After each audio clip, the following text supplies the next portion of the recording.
দিনাজপুরের ফুলবাড়িতে remote control ধান কাটা হারভেস্ট মেশিন তৈরি করে এলাকায় সাড়া ফেলেছেন আনোয়ার হোসেন। মোহাম্মদ ফয়জার রহমানের রিপোর্টে বিস্তারিত। চালক ছাড়াই জমি থেকে ফসল কাটছেন বিশাল আকার হারভেস্ট মেশিন। চালক নয়, বরং ছোট্ট একটি রিমোট দিয়ে বিশাল আকার হারভেস্ট মেশিন কন্ট্রোল করছেন। কৃষকের কথা মাথায় রেখে সম্পূর্ণ দেশীয় প্রযুক্তিতে এই হারভেস্ট মেশিনটি তৈরি করেছেন দিনাজপুরের ফুলবাড়ি উপজেলার সুজাপুর গ্রামের আনোয়ার হোসেন। কর্মজীবনের শুরুটা পল্লী চিকিৎসা দিয়ে হলেও একসময় ফুলবাড়িতে একটা ওয়ার্কশপ প্রতিষ্ঠা করেন ডক্টর আনোয়ার হোসেন। তার ওয়ার্কশপ থেকে চালকবিহীন রিমোট কন্ট্রোল মেশিন তৈরি করে এলাকায় সাড়া ফেলে দিয়েছেন তিনি। হারভেস্ট মেশিনটি তৈরি করতে 10 থেকে 12 লক্ষ টাকা খরচ হয়েছে বলে জানিয়েছেন তিনি। আনোয়ার হোসেন আরও জানান, বাংলাদেশে আমি প্রথম রিমোট কন্ট্রোল মেশিন তৈরি করেছি। সরকার যদি সহযোগিতা করে তাহলে ঘরে বসে মাঠে মিশন চলবে এরকম পরিকল্পনা আছে এবং আরও ভালো কিছু করা সম্ভব হবে। ফুলবাড়ির নির্বাহী কর্মকর্তা ইসাহাক আলী ও কৃষি কর্মকর্তা জানিয়েছেন, যদি মাঠে সফলভাবে মেশিন চলে তাহলে ঊর্ধ্বতন কর্তৃপক্ষের নজরে বিষয়টি আনা হবে। বর্তমানে কৃষি সম্প্রসারণ অধিদপ্তরের আওতায় কৃষি যান্ত্রিকীকরণ প্রকল্পের আওতায় আমরা বিভিন্ন কৃষি যন্ত্রপাতি কম্বাইন হারভেস্টার আমরা বিদেশ থেকে আমদানি করি।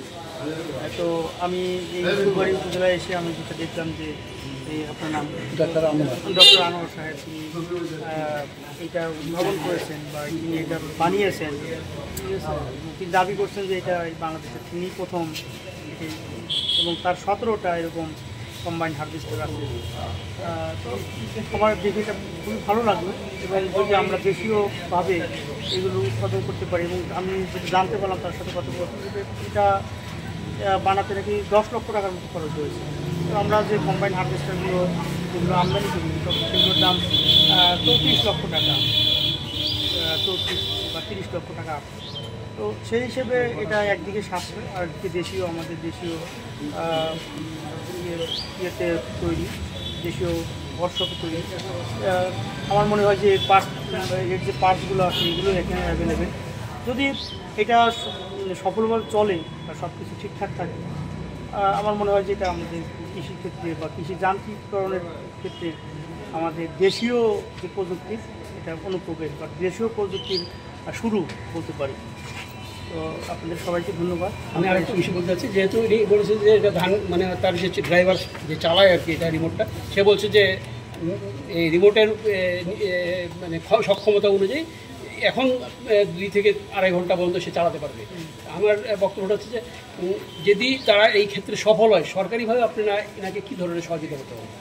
সরকারিভাবে আমরা যেটা করতে পারি সেটা হচ্ছে আমরা যে তাদেরকে নিয়ে, তারা যেমন আসলেন, আমরা আমাদের যে কৃষকগণ আছেন তাদেরকে আমরা জানাবো তার বিষয়টা।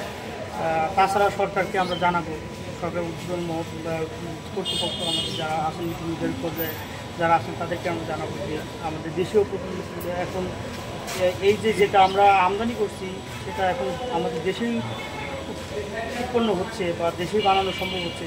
সুতরাং আমরা কৃষি যান্ত্রিকীকরণ প্রকল্পের আওতায় আমরা এইগুলোই আমরা ব্যবহার করতে পারি, এগুলোই নিতে পারি, আমরা সরকারকে জানাবো। আমরা দেখলাম যে আমাদের এইখানকার একজন কৌশলী ডক্টর আনোয়ার এটি উদ্ভাবন করেছেন বলে তিনি দাবি করেছেন। আমরা যদি এই রিমোটলেস এটা যদি সফলভাবে চলতে পারে মাঠে, তাহলে এর পরিচালনার যে ঝুঁকি, ড্রাইভিং ঝুঁকি, সেটি কমে যাবে এবং এটা সাশ্রয়ীভাবে চালানো সম্ভব হবে। তো আমরা মনে করি যে এটা আমরা দেখলাম, এটা আমরা আমাদের কৃষকের মাঝে প্রচারণা করব।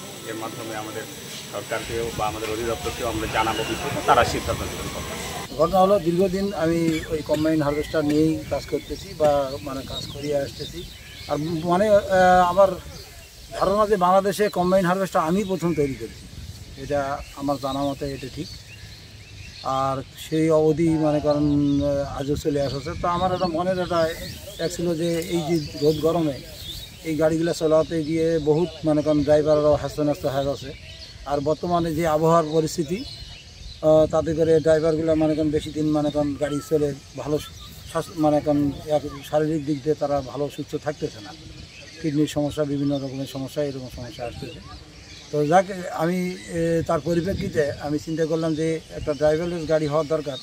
আর বিশেষ করে ইয়ং ছেলেপেলেদের ব্যাপারে এটা এত যদিও প্রযোজ্য না হবে, তো আমরা যে আমাদের যে বয়স যে 60-65 বছর 70 বছর হলো, এখন আমরা কেউ হয়তো সার্ভিস করি, কেউ বিভিন্ন পেশায় আমরা কাজ করি। তা আমরা কি হব? আমরা কি বেকার হব? বেকার হয় কি আমরা মনে করেন বাড়ির কি ওই মনে করেন রিটায়ারমেন্টে যাওয়ার পরে আমরা কি মনে করেন বাড়ির সবার ওই বোঝা হয়ে থাকবো? তাই এইটাকে কেন্দ্র করে না আমি চিন্তা করলাম যে না, এটা নয়, আমরা মানে কারোই বোঝা হতে চাই না, আমরা কর্ম করে খাতে খাতেই আমরা মারা যাব। সেটার জন্য এই রিমোট কন্ট্রোলের মূল হলো উদ্দেশ্যটা হলো এইটা, যে আমরা শারীরিক দিক দিয়ে ব্রেনের দিক দিয়ে একটু সুস্থ থাকলে আমরা গাড়িটা সুন্দরভাবে চালাতে পারবো, এতে কোনো সন্দেহ নাই। মানে এই গাড়িতে যেটা দেখতেছেন বর্তমান, এই গাড়িতে কিন্তু আমাদের কাজ মানে সম্পূর্ণ হয়নি। এটা 50% কাজে আমরা আসার পরে আমরা মাঠ পর্যায়ে চলে আসি।